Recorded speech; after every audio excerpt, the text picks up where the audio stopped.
Seja muito bem-vindo ao TheCast, esse podcast que gera conexões aqui no mercado de São Lourenço, sul de Minas e também para todo o Brasil.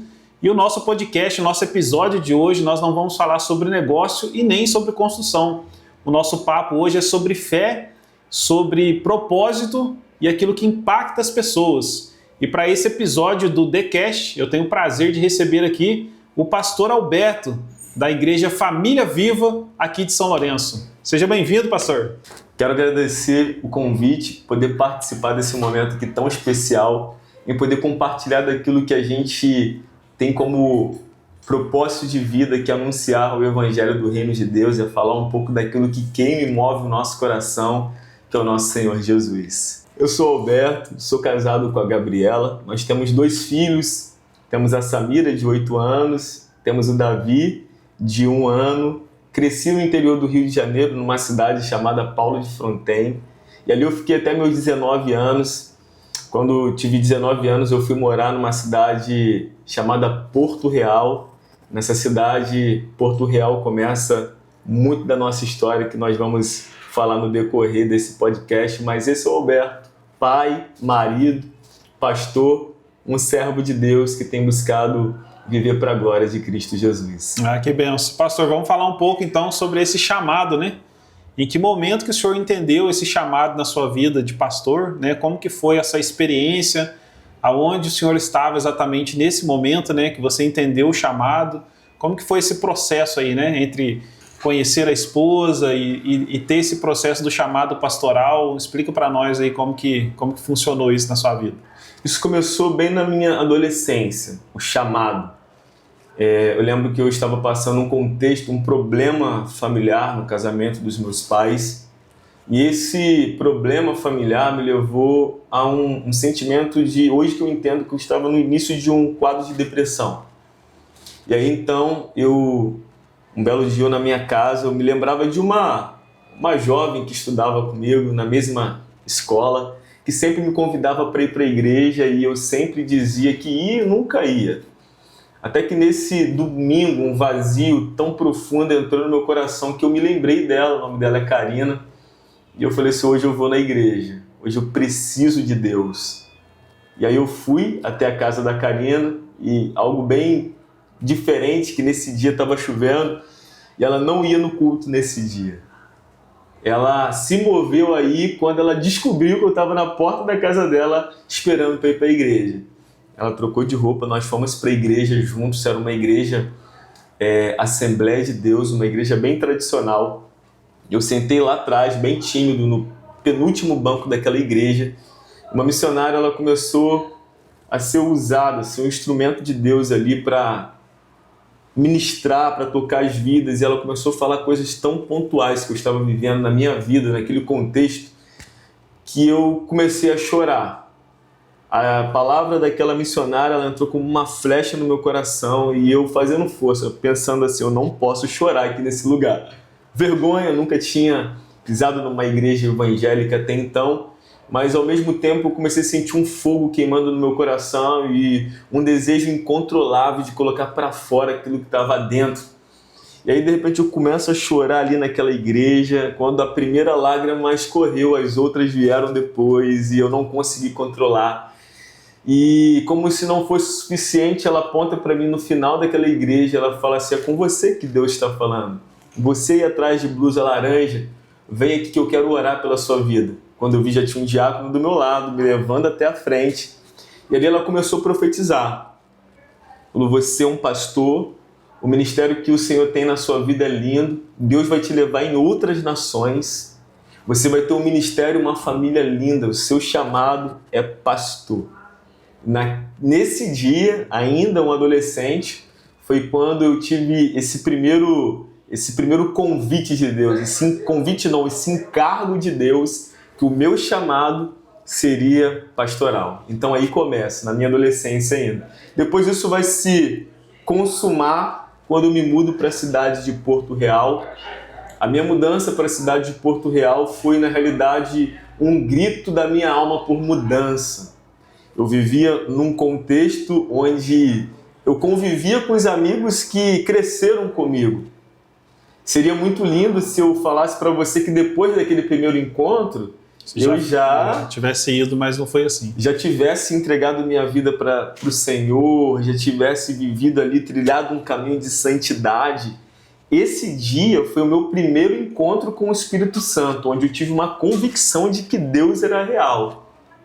Mas depois desse culto, eu fiquei com aquela chama acesa por algumas semanas, mas essa chama não foi consolidada. Depois eu acabei me esfriando e voltando para a minha vida comum de pecado, amizades que não glorificavam a Deus, mas uma semente tinha sido plantada no meu coração e eu entendia que eu precisava de Deus e que Deus tinha um propósito para fazer, para cumprir através da minha vida. Mas naquela cidade onde eu cresci, eu não estava conseguindo viver isso. Eu precisava de uma mudança. E dentro de mim uma pergunta começou a ecoar. Até quando? Era como se o próprio Deus ele chegasse diante de mim e perguntasse: olha, eu tenho algo para fazer em você. Tenho planos que são eternos para você. E até quando você vai ficar nisso? E esse até quando de Deus foi de fato inquietando a minha alma. Foi quando eu tomei a decisão de me mudar para Porto Real. Em Porto Real eu conheci a igreja Família Viva. E ali então começa o início da nossa jornada. Muito bonito. E quanto que foi esse prazo aí entre a sua, vamos dizer, a sua conversão, o seu primeiro contato com Deus, para o senhor assumir um pastoreio? Quanto tempo foi esse tempo de preparação aí? Do primeiro contato... Aliás, que o senhor é novo, né? Bem novo. Pois é. O senhor é bem jovem. Então, foi mais ou menos 7 anos. 7 anos, foi esse período. Então, esse primeiro encontro eu era um adolescente. Eu tinha por volta de 14 anos. E depois, quando eu estava na universidade, já com meus 18, 19 anos, foi quando o Espírito Santo ele começou a me impulsionar a, de fato, viver as promessas de Deus. Então, foi em média de 7 anos. Muito bonito, né? E como que foi essa parte, assim, dessa aceitação, né? De Deus falar com você a respeito do chamado? Você teve alguma resistência no começo? Foi algo natural? Você ficou impactado nesse momento desse culto ali que você, né, teve contato com Deus ali? Como que passou esse processo? Foi algo natural? Você resistiu no começo? Achou que não era contigo? Como que foi isso? Esse primeiro encontro foi marcante. Foi um encontro onde o Espírito Santo ele veio ao meu coração com a glória. Então foi um encontro que marcou a minha história, marcou a minha vida, porque eu estava vivendo um contexto de muita aflição de espírito, de muita dificuldade. Então, foi um misto de emoções nesse momento. Primeiro, Deus é real. Eu senti o toque do Espírito Santo, eu senti o amor de Jesus. Deus é uma realidade. Porque até então eu já tinha escutado sobre esse Deus, mas eu não tive esse encontro pessoal com Ele. Então, sempre ouvi as histórias, o filme Paixão de Cristo, via a fé da minha avó, mas eu não tive esse encontro pessoal com o Espírito Santo. Então esse primeiro chamado foi marcante, onde eu saí daquele culto pensando assim: uau, você é um pastor, e agora? Só que essa chama foi se esfriando até que eu retorno em Porto Real. E aí quando eu vou para a cidade de Porto Real, conheço a Família Viva e eu tomo uma decisão de viver para Jesus. Eu falo assim: eu vou entregar a minha vida para o que Deus quiser. Comecei a minha caminhada na igreja e aí foi para um segundo encontro com Deus, onde eu estava num acampamento de jovens, um acampamento de carnaval, muito comum nas igrejas evangélicas. Então, no período do carnaval, a igreja se reúne e vai para um sítio para buscar o Senhor. Então eu estava nesse acampamento e o bispo de Djalma pela manhã estava trazendo uma palavra num culto pela manhã naquele acampamento. E aquela voz mansa do bispo de Djalma foi entrando no meu coração, uma palavra bem calma, bem tranquila, e no final ele falou assim: vamos orar? Nesse momento de ministração foi a primeira e única vez que eu ouvi a voz de Deus audível. Não é algo tão comum de ouvir audível a voz de Deus. Nesse dia, no momento de ministração, o Senhor falou comigo: eu vou te levar pelas nações. E essa palavra me trouxe peso na hora, um temor muito grande. Quando Deus falou isso comigo, na hora meu coração fechou. Eu falei assim, não quero, Deus. Não quero. No meio daquele ambiente, onde a presença de Deus estava palpável, Deus falou, e esse primeiro momento foi de rejeitar. Porque quando Deus falou, eu vou te levar pelas nações, eu me imaginei indo para um país da janela 10h40, onde tem perseguição ao evangelho, e eu morrendo, eu sendo apedrejado, sendo esfaqueado. Foi isso que passou na minha cabeça nesse momento. E ali, depois, o pastor falou assim, olha, cada um de vocês vai para um canto dessa fazenda para ter um momento de devocional com Deus, você e Deus. E aí eu fui, me afastei, me isolei, comecei a perguntar para Deus. Falei assim, Deus, é isso mesmo? É isso que o Senhor falou comigo? Nações? De repente, eu senti uma paz que excede todo o entendimento humano invadindo o meu coração. Meu coração começou a queimar. Eu comecei a sentir rio de águas vivas jorrando dentro de mim. É como se Deus falasse, aquietasse a minha alma, falasse, eu estou no controle da sua história. Aí depois que eu tive essa sensação no meu espírito, essa paz que excede todo entendimento humano, eu falei, Deus, faz da minha vida o que o Senhor quiser. Eu aceito o seu chamado. Para onde o Senhor mandar, eu vou. Que bênção, né, pastor? Muito bênção. E nessa história toda aí, onde que entra a pastora Gabriela? Quando que o senhor conheceu ela? Como que foi, né, essa preparação de vocês para o casamento? Ela entendeu esse chamado junto com o senhor a respeito do pastoreio? Conta para nós aí essa parte importante da vida. Na verdade, quando eu cheguei na igreja, ela já estava. Ela já cuidava dos adolescentes da igreja, era muito ativa. Eu me lembro de um culto, eu estava ali recém naquela igreja, novo naquela igreja, e o pastor chama a Gabriela, vem aqui na frente, um culto de domingo. E aí ela foi até a frente da igreja, aí o pastor, tira o seu sapato. E aí no meio do culto, tira o seu sapato. Ela tirou, né, toda sem graça, tirou o sapato que ela estava vestindo. Ela, mostra o seu pé para a igreja. E aí ela mostrou o pé para a igreja.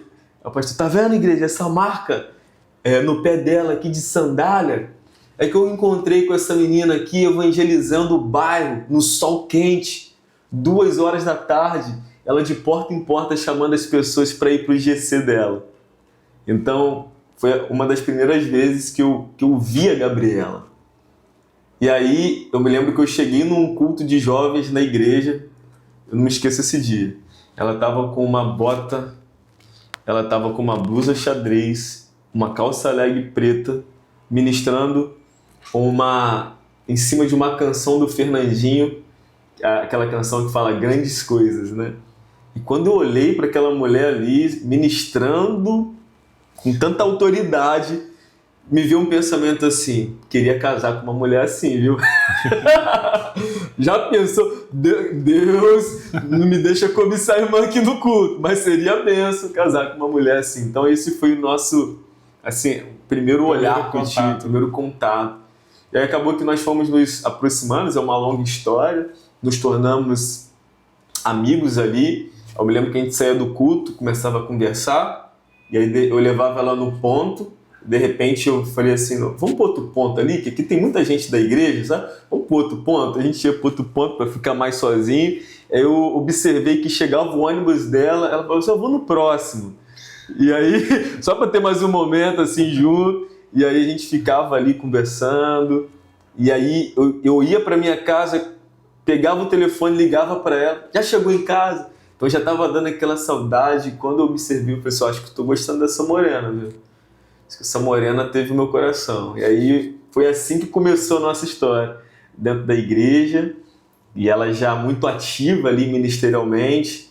Daqui a pouco eu tive o meu encontro com Deus, a minha posição espiritual, minha fé foi sendo refinada e a gente foi alinhando o nosso propósito. Eu costumo dizer que Deus ele não une pessoas, Deus ele une propósito. Então Deus ele viu meu coração queimando, viu o coração dela queimando, viu 2 potenciais pastores e uniu o nosso coração. Que benção, muita benção. Ô pastor, e aí a gente sabe, né, a gente entende também que muitas pessoas têm esse chamado pastoral, muitos trilham esse caminho, às vezes do berço, né, cristão do berço, que a gente fala quando a pessoa já cresce num ambiente cristão, né, e tem aqueles que são chamados de fora para dentro, né, mas eu queria que o senhor falasse sobre esse chamado. Quando então Deus confirma esse chamado sobre a sua vida, né? Qual que era o seu momento? O que você estava vivendo naquela época profissionalmente? Como era a sua vida financeira? Como era o seu status de vida? Quando Deus falou assim, ó, tá na hora, o chamado está aqui, tá na hora de você assumir o pastoreio. Como que foi isso? O que o senhor precisou deixar para assumir essa condição de ser pastor? A minha vida pastoral, ela começou cuidando dos adolescentes da igreja. Então, a nossa jornada pastoral não foi já assumindo uma igreja como pastor, mas foi auxiliando, começando a pastorear os adolescentes.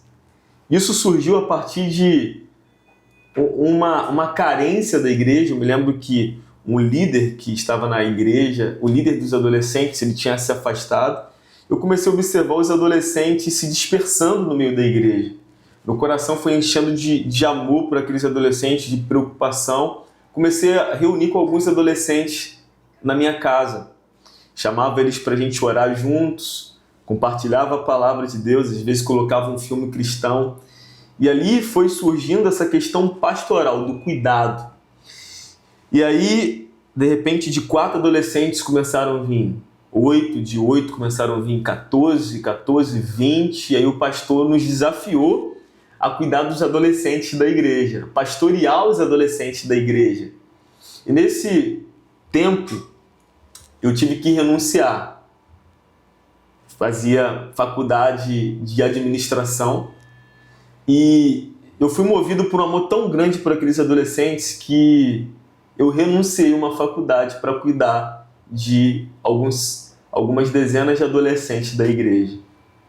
E uma faculdade que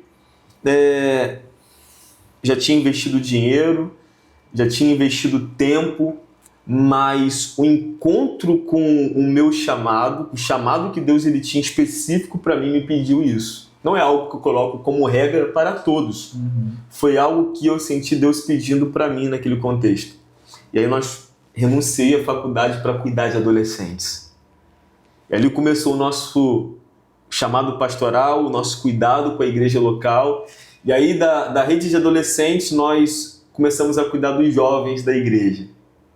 Deixamos um casal na rede de adolescentes, fomos cuidar da juventude. E aí da juventude nós fomos chamados para Bolívia. Nesse contexto eu trabalhava na Peugeot Citroën. Estava prestes a receber uma promoção. Eu lembro que o gerente tinha me chamado e falou assim, olha, eu preciso de pessoas como você na liderança da equipe. E estava tudo certo para receber uma promoção muito relevante naquele contexto. Então, essa proposta de uma promoção e um telefonema do nosso bispo fazendo o convite para que a gente fosse para Bolívia. E aí a gente, 1 ano de casado, eu me lembro que tinha 1 ano de casado, isso foi no ano de 2016, 1 ano de casado, nós fomos convidados para ir para Bolívia para pastorear uma igreja que estava iniciando em Santa Cruz de la Sierra. E aí eu pedi conta desse trabalho, a gente vendeu todos os nossos móveis, tudo que a gente tinha conquistado até ali, nós queimamos as pontes, né? Queimamos as carroças e fomos nessa jornada para uma terra desconhecida para amar agora um povo boliviano. Então essas foram as nossas renúncias nesse início, né? Tivemos que renunciar à faculdade, tivemos que renunciar a uma promoção no trabalho, mas nada disso se compara em estar no centro da vontade de Deus. Porque fracasso é você ter sucesso naquilo que não é a vontade de Deus para a nossa vida. Mas o nosso sucesso está onde a vontade de Deus sobre nós é estabelecida. Aí nós somos plenos, aí nós temos segurança, estabilidade, aí nós temos segurança que estamos debaixo do esconderijo do Altíssimo. Que benção. Então, a primeira ação pastoral então, foi assumir uma igreja na Bolívia. Já como um pastor de igreja foi esse desafio. Exatamente. Conta pra gente como que foi esse desafio na Bolívia, como que foi chegar em outro país e já, né, foi um preparo, evidentemente, esse período que você passou aqui no Brasil, mas como foi uma nova cultura, um novo povo? O período que o senhor passou lá, como que foi essa experiência aí? A Bolívia foi um divisor de águas na nossa vida, na nossa família. A Bolívia foi o lugar de prensa, sabe aquele... Na nossa vida, Deus ele permite momentos onde nós somos esmagados. Deus ele nunca levanta um homem sem antes esmagá-lo. Todas as vezes que alguém é chamado por Deus para fazer algo grande, Deus nunca permite que esse algo grande aconteça na vida desse homem sem passar pela prensa. Não tem outro jeito da azeitona virar azeite se não for esmagando a azeitona. Não tem outro jeito do vinho se transformar em vinho se não for esmagando a uva. E a Bolívia foi isso na nossa história. Chegamos lá, 1 ano de casado, para pastorear uma igreja pela primeira vez num outro país, numa outra cultura, num outro idioma. E aí, com 1 semana e meia ou 2 semanas na Bolívia, nós descobrimos que a Gabriela estava grávida. Então foi uma mudança muito radical. Uma mudança, primeiro, eu era líder de jovens, estou assumindo uma igreja. Segunda mudança, estou num outro país, tendo que aprender um novo idioma. Terceira mudança, estou longe no meu contexto familiar. E o brasileiro ele é muito apegado com a sua cultura. Então a cultura brasileira é apaixonante. Nós temos muito apreço. A cultura brasileira é linda, né? É o churrasquinho, é o nosso time de coração, nossos relacionamentos, né? Pãozinho de queijo, para quem é mineiro, nossos relacionamentos. E para o brasileiro abrir mão da sua cultura não é fácil, porque você tem uma realidade até mesmo de igreja. Estava numa igreja totalmente avivada, muitas conversões, muita presença do Espírito Santo. Agora eu chego numa igreja onde as canções são diferentes, onde a forma de adorar é um pouco diferente, onde a maneira das pessoas se relacionarem é diferente. Isso chocou, esse primeiro choque cultural, de aprender a adaptar uma nova cultura, uma nova realidade. Então a Bolívia, ela nos forjou como casal, porque ali na Bolívia era eu e a minha esposa. Agora a gente não está perto da mãe, estamos perto dos familiares. O nascimento da Samira, não tivemos ali. O pai da Gabriela não estava perto, a minha mãe, minha família não estava perto, meu pai era vivo ainda, não estava perto. Então muitas coisas teve que ser eu e a Gabriela na raça, pastoreando uma igreja, pai de primeira viagem, lidando com todas essas dificuldades, né? Foi quando nós mais crescemos como cristãos, amadurecemos a nossa fé. E como que é lá? O que o senhor pode contar, assim, como experiência vivida lá na Bolívia? Como que eram os cultos, os horários? O que assim, algo curioso que aconteceu que marcou a sua estadia lá? O povo boliviano é um povo muito especial, é um povo que nós aprendemos a amar pelo seu... É um povo que te abraça. Nós pastoreávamos numa região muito carente, chamada Plan 3000 e Toborote. Foram as 2 áreas que nós mais ficamos ali na Bolívia cuidando de pessoas. E eram regiões, era uma área carente da Bolívia. Então algumas questões assim delicadas eu me lembro que a primeira visita que eu fui fazer deu vontade de ir ao banheiro e eu falei, onde que fica o banheiro aqui? Eu preciso ir ao banheiro. E aí a irmã chegou, falou pro filho dela, leva o pastor no banheiro. Aí ele me levou pro meio do mato, assim, era uma lona, e onde as pessoas faziam a sua necessidade ali. Era uma lona levantada, um buraco no chão, e ali eles faziam. Algumas casas não tinham um saneamento básico. Às vezes um quarto pequeno vivia 10 pessoas, um quarto que era feito com o que tinha nas mãos, madeira, não tinha, muitas casas não tinham piso no chão, o teto de lata. Era a realidade de muitas famílias, mas ao mesmo tempo um povo muito acolhedor. Toda casa que a gente ia visitar, eles serviam uma comida pra gente, uma comida típica. É cultural na Bolívia, você receber as pessoas com um cafezinho, com o melhor que eles podiam oferecer. Às vezes era um abacate, às vezes era uma sopa, na simplicidade daquele povo, isso marcou muito a gente. Porque na simplicidade de um povo que tinha pouco para oferecer, mas o pouco que tinha era o melhor que eles ofereciam de coração. Então, essa marca do povo boliviano é muito especial, esse amor, esse acolhimento deles marcou a nossa vida lá. Aprendemos a amar o povo boliviano. Querido, qual que foi o momento mais difícil dessa caminhada que você passou, né, nesse processo da Bolívia? Teve algum momento que você pensou em desistir? Como que a fé em Cristo, né, a sua fé baseada nisso, te sustentou nesses momentos? Como foi para você todo esse processo? Dentro desse contexto da Bolívia, nessa nação foi o período onde mais nós fomos forjados e trabalhados por Deus, principalmente na nossa confiança. Quantas vezes pensei em desistir? Se eu já pensei em desistir? Algumas. Principalmente o ser humano, ele tem uma questão de quando as coisas começam a ficar difíceis, é o momento que a gente quer espanar. E muitas pessoas, o processo, ele separa aquele que quer daquele que acha que quer. Então só vence aqueles que permanecem, aqueles que perseveram. E muitas vezes na Bolívia, em momentos de aflições, de dificuldade, eu pensei em desistir. E o que nos sustentava nesses momentos era a convicção de que Deus tinha nos chamado.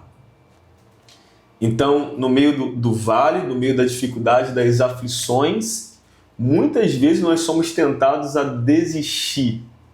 E nesse momento, parece que Deus ele permite alguns momentos da nossa história onde a gente só vai ter a palavra dele.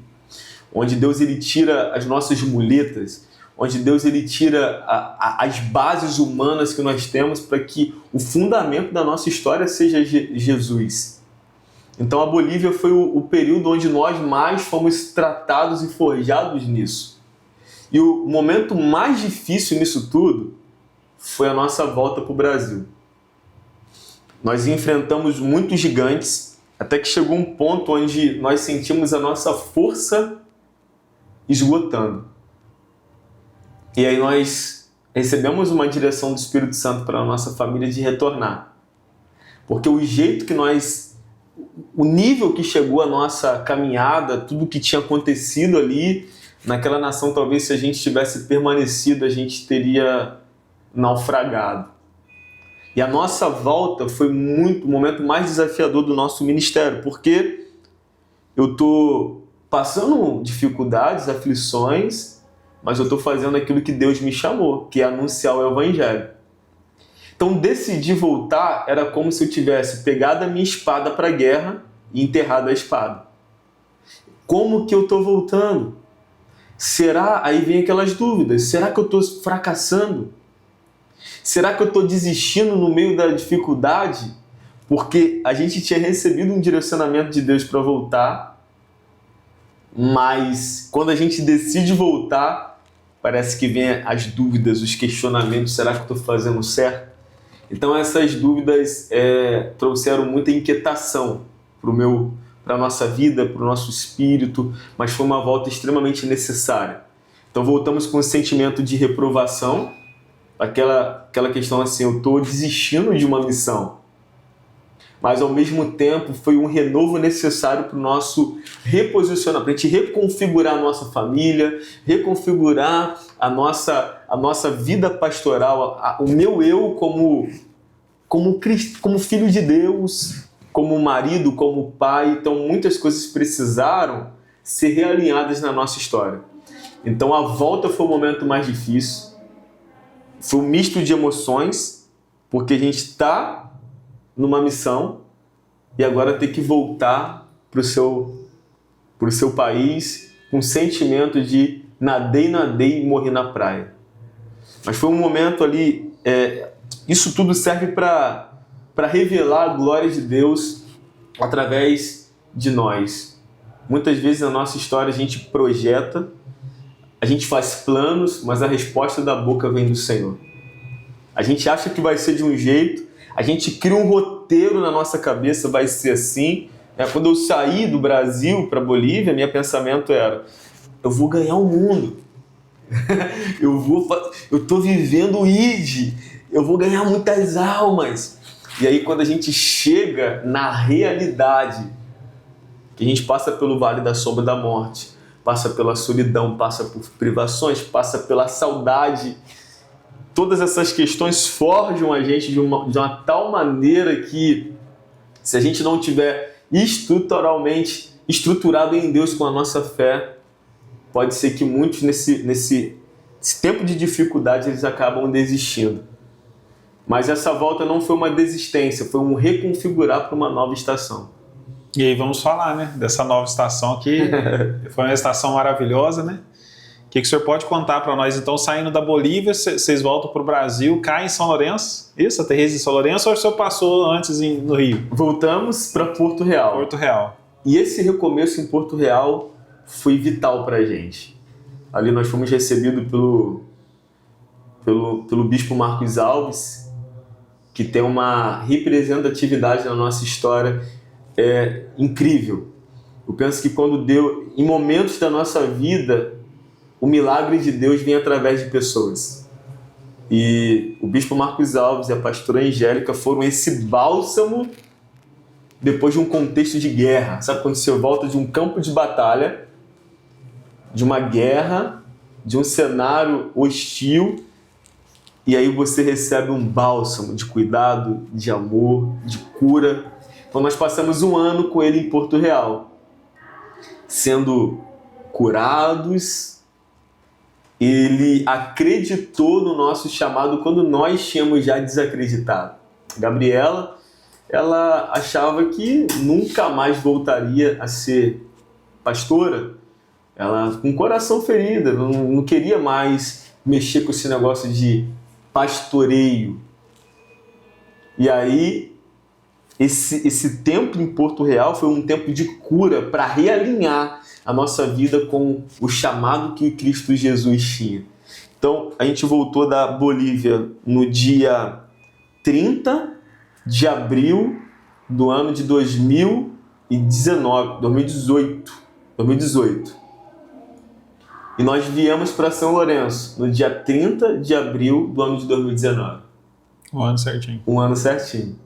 Então eu me lembro que quando eu estava fazendo a minha mudança para São Lourenço, apareceu uma recordação, né, nas imagens que um ano atrás eu estava voltando da Bolívia. Então, 12 meses, um ciclo completo de 12 meses de cura, de cuidado, de realinhamento para que a gente pudesse viver tudo que a gente está vivendo em São Lourenço hoje.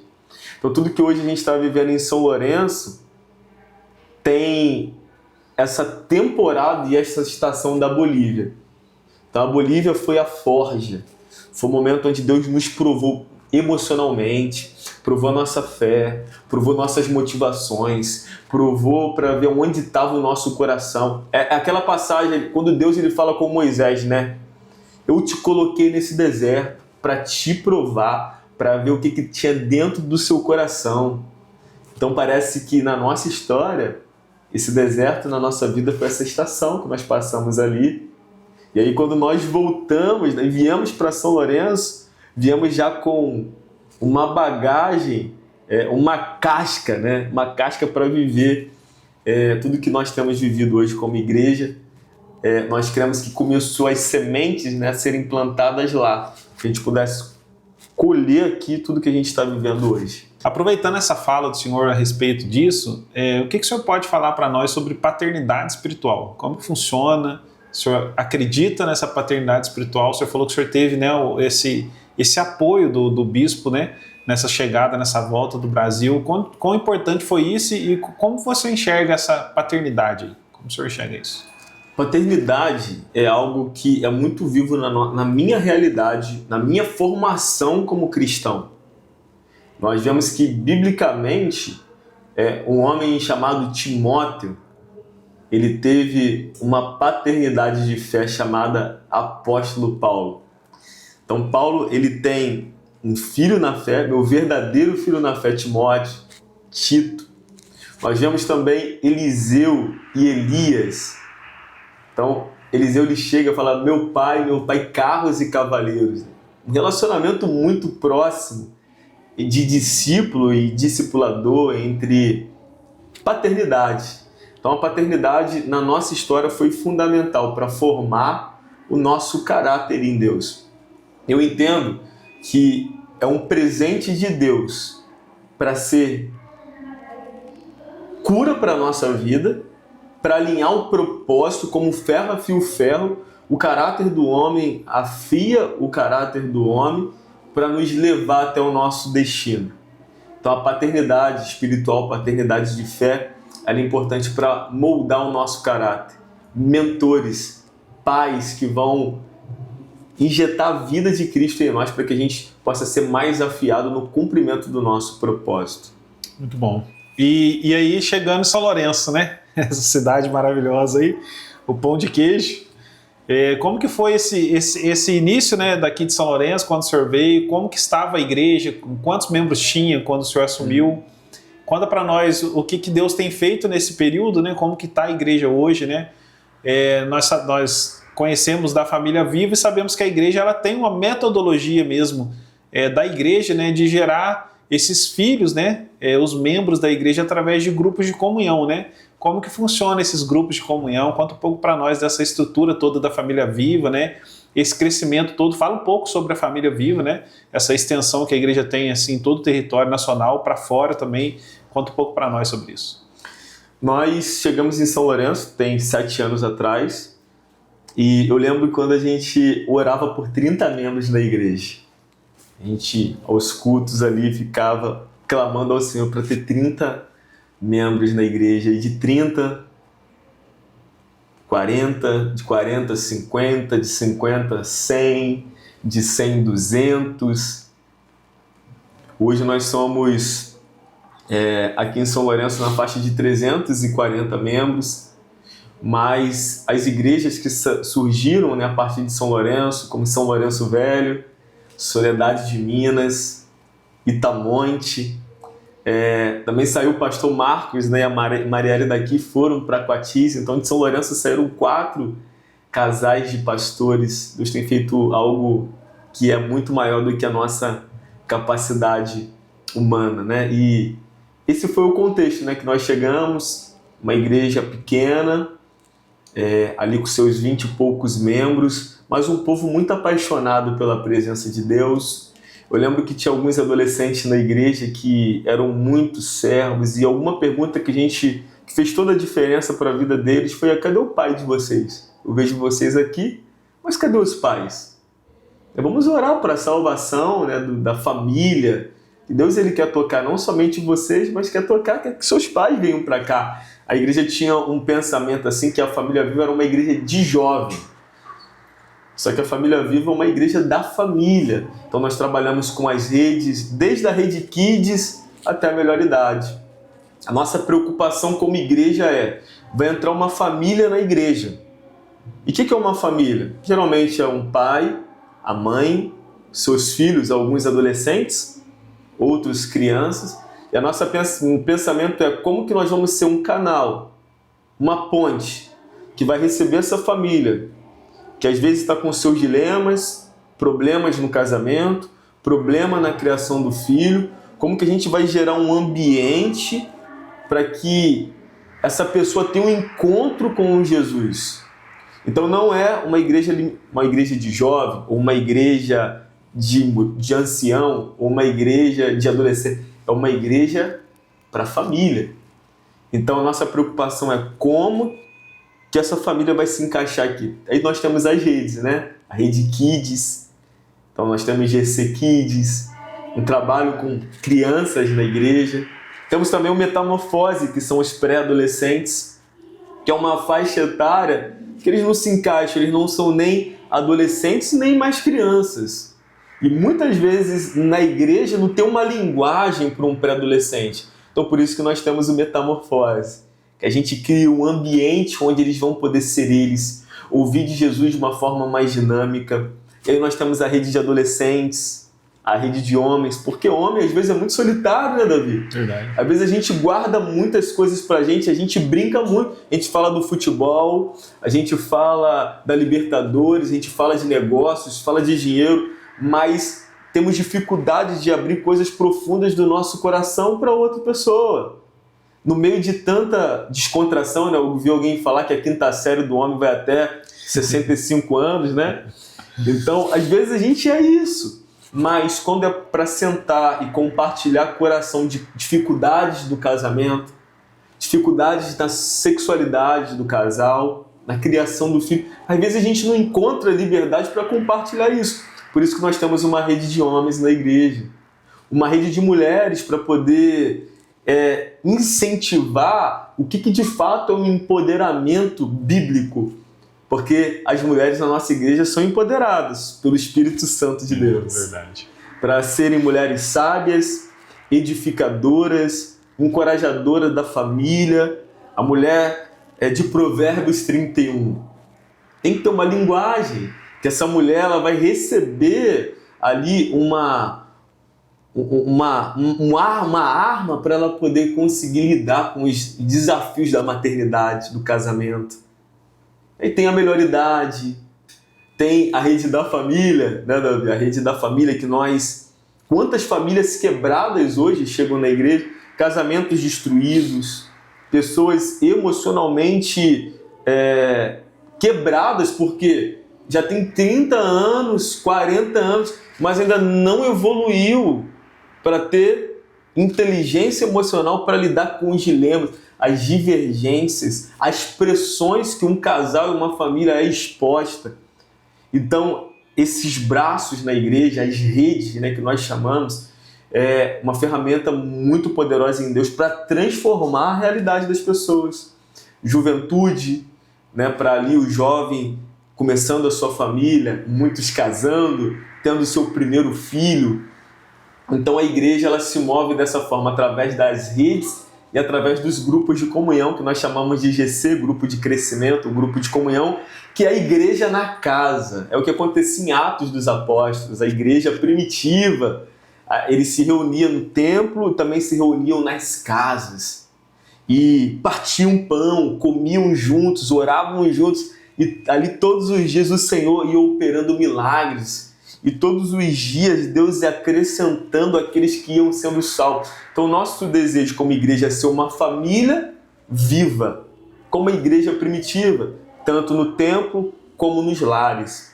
Então os GCs são isso. Hoje nós somos na faixa de 30 e poucos grupos de comunhão espalhados pela cidade, que é um momento onde, porque ali no culto, Davi, as pessoas não têm liberdade de perguntar. Tem um pregador, o culto está acontecendo, se a pessoa tem uma dúvida, ela não vai conseguir externar essa dúvida para que alguém a responda. E ali no grupo de comunhão é onde nós, de fato, podemos ser nós. Conhecer os nossos irmãos, ver que tem gente que está passando pelos mesmos desafios, enfrentou e venceu os mesmos desafios que eu estou lutando. E aí um compartilha, outro compartilha, depois no final sempre tem uma comunhão. Que é o que ali sempre tem um pãozinho de queijo, uma pizza, um salgadinho, que a gente consegue viver o cristianismo real.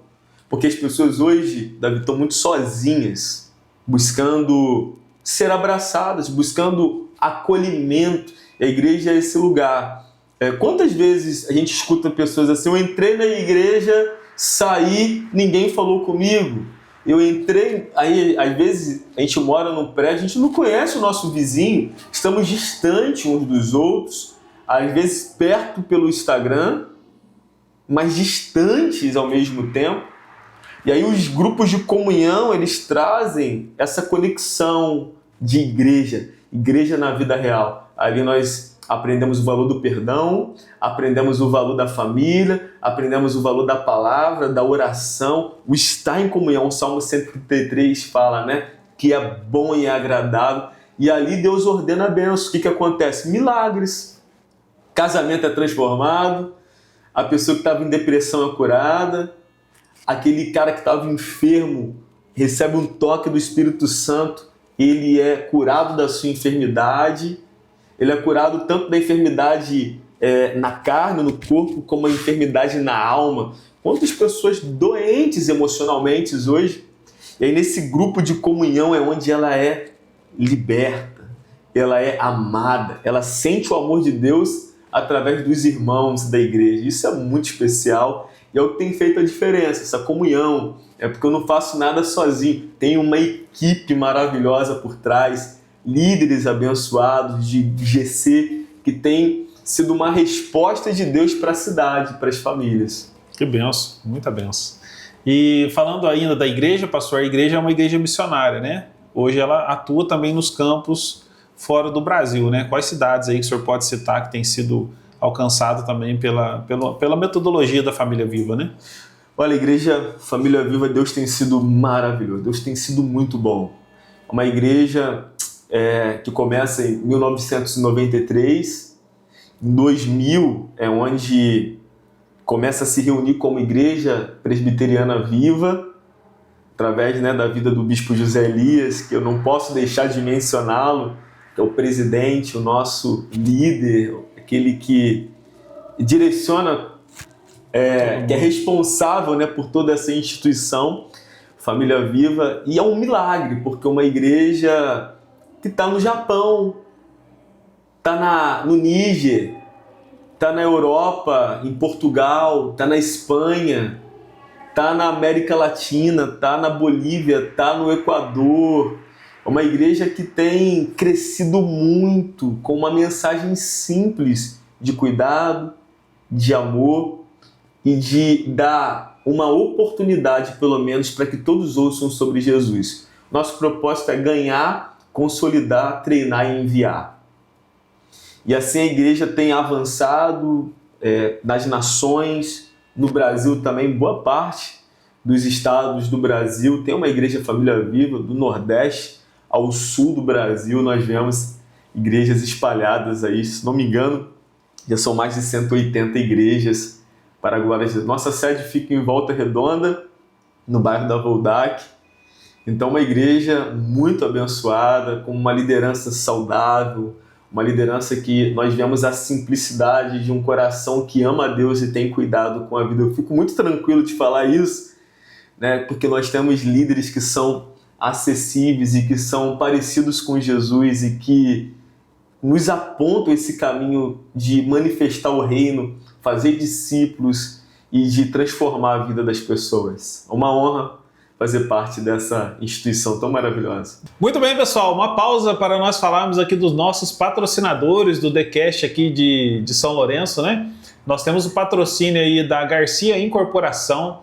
Garcia Incorporação está com o lançamento do Residencial Vitória, que é um quarto e sala de 38 metros quadrados, a partir de 430 mil. Então você que está buscando aí um investimento, você é investidor para moradia ou para investir aqui em São Lourenço, eu indico para você a Garcia Incorporação e também o Residencial José Maduro Filho. Ainda tem 3 unidades disponíveis de um apartamento ali de 94 metros quadrados com 3 quartos, o exclusivo, né, no centro de São Lourenço, no coração de São Lourenço, bem pertinho ali do Parque das Águas. Então eu indico você a seguir aí nos comentários nossos aí, nós vamos deixar toda a informação da Garcia Incorporação para você, tá bom? E esse momento aqui do nosso patrocínio também, quero falar aqui com vocês sobre o Cheirinho da Roça, nosso patrocinador aí também, nosso amigo Fábio do Cheirinho da Roça, e nós vamos abrir esse espaço nesse momento, desse oferecimento aqui do patrocínio do Cheirinho da Roça, para um momento falando aqui sobre um conselho, né? Café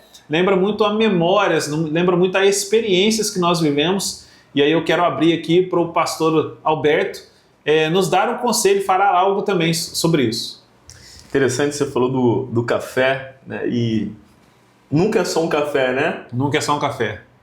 Eu tenho histórias assim, muito preciosas a partir de encontros como esse, em cafeterias, encontros onde histórias foram mudadas a partir de um café. A mesa, biblicamente, ela tem um poder muito extraordinário. Tem um poder de trazer vulnerabilidade. Eu sou baixinho, tenho 1,68 m, mas se você sentar à mesa com alguém de 1,90 m, o interessante da mesa é que os corações ficam nivelados. Não importa o tamanho da sua perna, terrenamente falando, quanto tem na sua conta, quantos países você já foi, quão grande é a sua perna e o quão grande a sua perna te levou. Na mesa existe um lugar muito especial de vulnerabilidade, o nosso coração está alinhado. Você é mais alto do que eu, mas a mesa alinha o nosso coração. E a vulnerabilidade é o que tem faltado na nossa geração. Nós temos visto hoje a gente sendo levado a querer mostrar resultados. Seja através do nosso feed no Instagram, nas histórias que a gente coloca. A gente está sendo movido por curtidas, por likes. Nós vemos hoje uma geração querendo ser perfeita. E a gente não mostra a nossa vulnerabilidade, mas é na vulnerabilidade que histórias são alinhadas, que existe cura, que existe transformação. Então eu amo esse ambiente de mesa por isso, porque a mesa ela conecta coração, trazem histórias são empolgantes. Todos nós temos uma história linda, quem está ouvindo, eu sei que tem uma história que às vezes o outro vai precisar ouvir. Pastor, vamos falar sobre a visão sobre pessoas, né? O que você percebe hoje, nas pessoas de hoje? As pessoas elas estão mais sedentas por Deus, né? Como que a gente vê hoje uma questão emocional muito grande na nação, né? No modo geral, mas a gente também tem essa percepção que as pessoas estão sedentas, né? Elas estão buscando mais a presença de Deus, né? Como que é o seu olhar a respeito disso, né? O que está faltando? Por que essa busca por Deus, né? O que o senhor pode falar sobre isso para nós? Nós vemos que a criação ela geme, ela aguarda. A Bíblia fala que com dores de parto, né? Ela anseia pelo Criador. Qual que é o eco no coração do homem? Quando a gente tenta buscar de uma forma vã aquilo que só Deus pode nos dar. O que eu mais vejo nas pessoas sem Deus é vazio. E esses vazios são vida não vivida ou vida vivida de uma forma errada, que traz no coração um buraco que nada preenche. Se você buscar no dinheiro satisfazer esse eco, esse vácuo no coração, você não vai encontrar. Você pode buscar, tentar encontrar em mulheres, em prazeres, você não vai encontrar a plenitude de vida na bebida. E tudo isso é uma busca por Deus. O ser humano, ele busca por Deus, porque o Criador ele colocou dentro de nós um anseio pela eternidade. Tem gente que está tentando buscar Deus, a fome que ele tem, que é por Deus, na bebida, nos prazeres, nos vícios, na carne. E por isso que ele sempre está vazio e frustrado, porque é uma vida não vivida, uma vida vivida de uma forma errada. Então, o Espírito Santo, tem um grande homem de Deus chamado Spurgeon, que ele fala: se tira Deus de dentro do coração do homem, nem mesmo o universo tem a capacidade de preencher esse vazio. É esse nó na garganta, esse desespero de alma. E aí nós vemos uma geração solitária, que ao mesmo tempo que está com muita gente, conversando com muita gente, também está sozinha. Não é compreendida, não se sente parte, parece que algo não preenche. A Bíblia fala de uma mulher, em João capítulo 4, é conhecida como uma mulher samaritana. Ela tem um encontro com Jesus diante de um poço. Jesus, a própria fonte de água viva, sentado sobre um poço, aguardando uma mulher samaritana. Nós sabemos que os judeus e os samaritanos, eles não se davam, uma desavença antiga. Então Jesus quebra alguns protocolos para salvar aquela mulher. Jesus então está esperando, aguardando a mulher chegar, e quando ela chega, começa um diálogo a ser desenvolvido com Jesus. E engraçado, se você olhar o texto de João capítulo 4, vai falar que ela achava que ela queria água. Ela foi naquele poço em busca de uma água natural. Jesus chega para ela e fala assim: se você crê em mim, do seu interior fluirão rios de águas vivas. Ela ainda não consegue entender a dimensão e a profundidade daquilo que Jesus estava falando. Ela achou que ela precisava de algo natural. E Jesus apontou para ela que tinha uma sede na alma dela que ela estava tentando preencher com homens. A Bíblia fala, Jesus ele olha para a vida daquela mulher e fala para ela: você teve 5 homens e o que você tem agora não é seu, ou seja, você é uma amante. E curioso que Jesus foi o 7º homem que apareceu na vida daquela mulher. Nós sabemos que, biblicamente, o número 7 é o número da perfeição.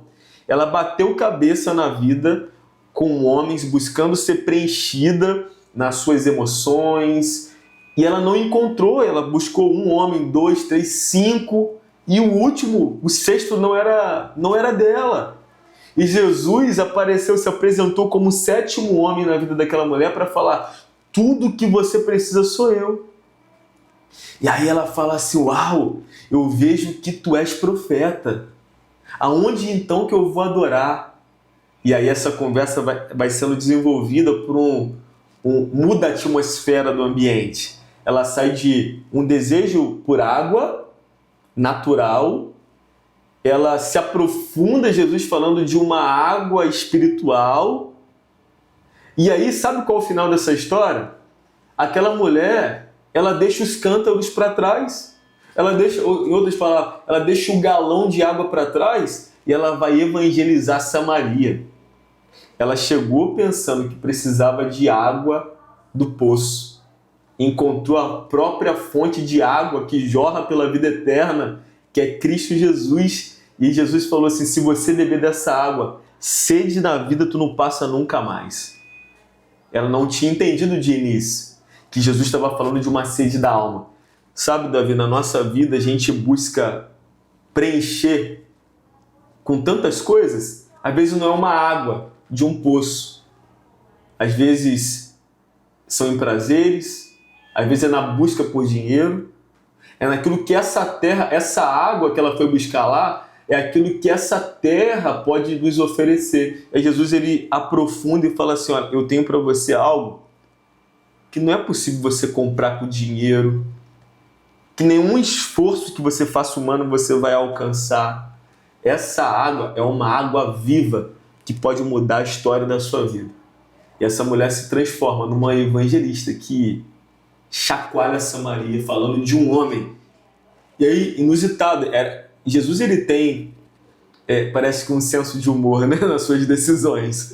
Eu olho para Jesus e fico pensando: quanta sabedoria!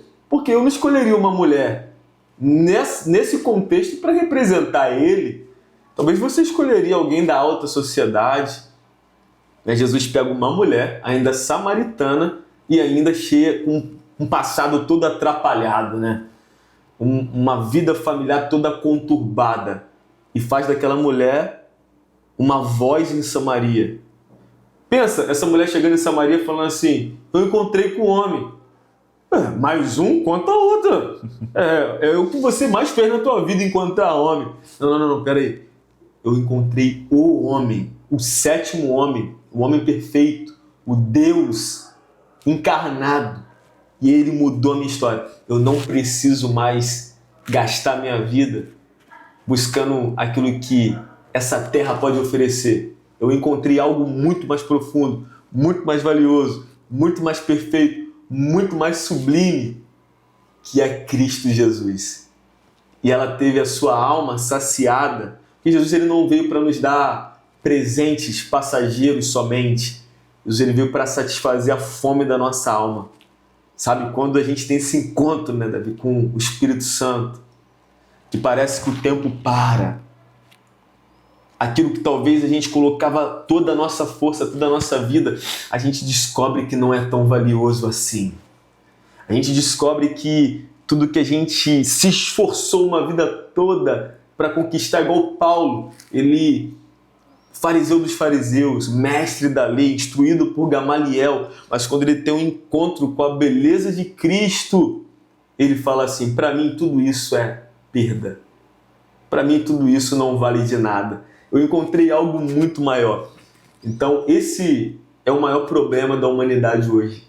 A falta de Deus no coração, esse vazio que nada vai preencher. E aí vai levar isso a uma série de outros problemas, uma série de outras dificuldades e aflições, porque é uma vida de insatisfação, parece que está faltando, né? Colocou toda a projeção da sua vida num casamento, e aí entra no casamento e se depara com adversidade. Aí fala assim, eu vou mudar de marido, meu problema é o cônjuge, vou mudar de relacionamento. Aí muda de relacionamento e descobre que os problemas permanecem os mesmos. Porque o que precisa mudar na nossa vida é a raiz. O que vai mudar os nossos frutos são nossos sistemas de raízes. Aquilo que de mais profundo tem dentro do nosso coração. Pastor, falando sobre mudanças, o senhor citou aí sobre mudanças, né? A igreja hoje ela tem um ministério voltado para a recuperação de pessoas, né, viciadas. Conta um pouco para nós sobre esse ministério. E aí uma pergunta também sobre isso, que conselho você pode dar para uma pessoa, voltando, uma pergunta também sobre isso que conselho o senhor pode dar para uma pessoa que está nessa condição de querer que a sua vida seja transformada, mas ela está ali num vício, né, que ela não consegue, então por várias vezes ela tenta ir para a igreja, buscar a Cristo, né, ela tenta largar do vício que ela está ali, muitas vezes ela não consegue. Fala um pouco sobre esse projeto da Igreja Família Viva e fala um pouco sobre esse conselho para essa pessoa que quer essa mudança de vida e ela está muitas vezes atrelado ali a esse vício. Nós temos na igreja um ministério chamado Vida e Paz, que diz, esse nome Vida e Paz já diz muito sobre o propósito e a finalidade dele. Trazer de fato essa vida e essa paz ao coração daqueles que estão aflitos. Então é um ministério que trabalha com dependentes químicos e codependentes. Porque a dependência química é algo terrível que tem assolado a vida de muitas famílias e que tem enfermado até o codependente. Por isso que a gente trabalha com esses dois braços. Tanto no auxílio para aquele que precisa de uma libertação, como para aquele que perdeu a sua força de como lidar com alguém dentro de casa, pegando um móvel para ir para uma biqueira para vender, para comprar droga. Quem que consegue lidar com isso? Ver um filho viciado, ver um filho no mundo das drogas. Então, é um dilema, é um problema social e espiritual que tem afligido muitas famílias. Então, Vida e Paz é esse braço de auxílio, de socorro. Nós temos também o CRE, que é o nosso centro de reabilitação. A Igreja Família Viva tem esse centro de reabilitação para dependentes químicos, hoje masculino, do sexo masculino, mas que também tem algumas pessoas que estão sendo transformadas por Deus. E o conselho que eu posso dar, de repente você que está nessa situação, sozinho nós não conseguimos. E às vezes nós pensamos assim, quando eu me libertar desse negócio, eu procuro uma igreja. Eu não vou para a igreja porque eu estou muito sujo. Eu não vou para a igreja porque eu estou muito cativo. Eu preciso largar esse vício para poder me achegar a Jesus, porque Jesus não vai me receber dessa forma. Onde nós vemos que na realidade existe um vinde a mim. O chamado de Deus é vinde a mim, você que está cansado, sobrecarregado, que eu tenho um alívio para você. Tomai sobre vós o meu jugo, aprenda de mim porque eu sou manso e humilde de coração. E você vai encontrar descanso para a vossa alma, porque o meu jugo é suave, o meu fardo é leve. Então nós, quando olhamos para a nossa situação, Davi, nós nos envergonhamos. Como que eu pude chegar a esse ponto? E quando nós olhamos, eu penso que ninguém quer viver dessa forma. Humilhado, cativo, vivendo uma vida sem credibilidade diante da sociedade. Nós vemos que há algum problema espiritual, são demônios, são amarras, onde a pessoa está sendo escravizada. A palavra diz que aquele que peca, ele se torna escravo do pecado. Ele quer sair dessa situação, mas ele não consegue, porque ele é escravo. Por isso que a Bíblia, a palavra de Deus fala, se o Filho vos libertar, verdadeiramente vocês serão livres. Então Jesus é esse que tem o poder de arrebentar as algemas, arrebentar as correntes, porque tem algemas, tem correntes que aprisionam a pessoa nessa vida. Agora, sozinho ela não consegue. Primeiro, precisa reconhecer, eu preciso de ajuda. Sozinho eu não consigo. Eu preciso reconhecer a minha miséria, reconhecer o meu pecado, reconhecer que do jeito que está não dá mais. Esse ponto de falar assim, acabou. Não quero mais viver desse jeito. Precisa primeiro ter esse reconhecimento de que precisa de uma revolução na vida dela. E segundo, aceitar ajuda. Vejo que a pessoa, quando chega nesse estado, ele já recebeu muitos conselhos, muitas orientações e muitas delas foram desprezadas. E aí a pessoa tende às vezes a fechar o coração, eu sou assim mesmo, não vou mudar. É aceitar a ajuda. Porque se não aceitar aquele que Deus está colocando no seu caminho para ser um suporte, um canal, você não vai conseguir. Precisa aceitar aquele que Deus está mandando. Chegamos ao final de mais um episódio do The Cash. Hoje nós falamos sobre fé, sobre propósito e impacto de vida com o nosso pastor Alberto. E o @do pastor Alberto vai estar aí nos comentários para você que deseja seguir o pastor, fazer lá um pedido de oração também, entender um pouco mais sobre a história. O @ vai estar para todos vocês aí. E para esse final, eu quero que o pastor Alberto deixe para nós uma mensagem sobre tudo aquilo que nós conversamos hoje para você. Um grande abraço, até o próximo episódio. Na nossa história, Deus ele permite com que nós tenhamos duas coisas em nossas mãos. Algumas vezes nós teremos uva, outras vezes nós teremos água. O que isso significa? A palavra de Deus em João nos mostra o primeiro milagre realizado com Jesus. O primeiro milagre que o nosso mestre realiza é numa cerimônia de casamento, nas bodas de Caná da Galileia. Jesus ele transforma água em vinho. Não tem outra forma de uma água se transformar em vinho se não for um milagre. Humanamente falando, é impossível uma água se transformar em vinho. Ou nas nossas mãos a gente vai ter água, ou nas nossas mãos nós teremos uva. A uva são processos. Processos para que um vinho se transforme em vinho é preciso esmagar. É um processo natural. A uva é esmagada e é transformada num vinho.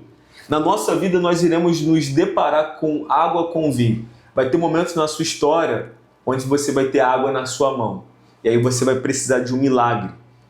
E aí milagre a gente vai recorrer ao Espírito, ao Senhor, ao céu. A gente vai orar, a gente vai buscar o Senhor, a gente vai buscar a glória de Deus. Só Deus pode fazer. Aqueles momentos na nossa história que não cabe mais esforço humano porque se esgotaram a nossa capacidade. Aí é o momento onde a água será transformada em vinho através de um toque milagroso de Jesus. Mas tem momentos da nossa vida que a gente espera milagre onde há processo. Tem momentos da nossa história que a gente espera, a gente ora para que Deus faça algo que não tem outro jeito. Você vai ter que trabalhar para que essa uva seja transformada em vinho. E aí é o nosso esforço, aí é a nossa capacidade de investir, aí é a nossa diligência, aí é o processo natural para que a uva se transforme em vinho. Você consegue discernir na sua vida o que é milagre e o que é processo? Quando a gente caminha nessa direção, a gente tem esse discernimento, as coisas começam a clarear na nossa jornada. Porque eu vejo muita gente frustrada por resultados que ele nunca trabalhou para ter. É insanidade eu querer ter um resultado vivendo da mesma maneira. Eu sonhar em pastorear uma igreja sem amar pessoas. Eu sonhar ser um empresário de sucesso sem sacrificar para chegar e levar a minha empresa sabendo que vai existir renúncias, noites escuras, adversidades. Vivemos uma geração que quer bênção sem processo. Então, para que a gente viva o grande propósito de Deus na nossa vida, vai ter um processo. Porque nada no reino do Espírito começa grande. Tudo que é muito grande teve que começar pequeno. A vida é assim. Nós começamos como espermatozoide. E aí no ventre nós fomos crescendo. Foi aparecendo a orelhinha, o coração. Deus foi dando forma na nossa história. Nós nascemos e vamos crescendo. Tudo que é saudável começa pequeno. E a Bíblia nos orienta a não menosprezar os pequenos começos.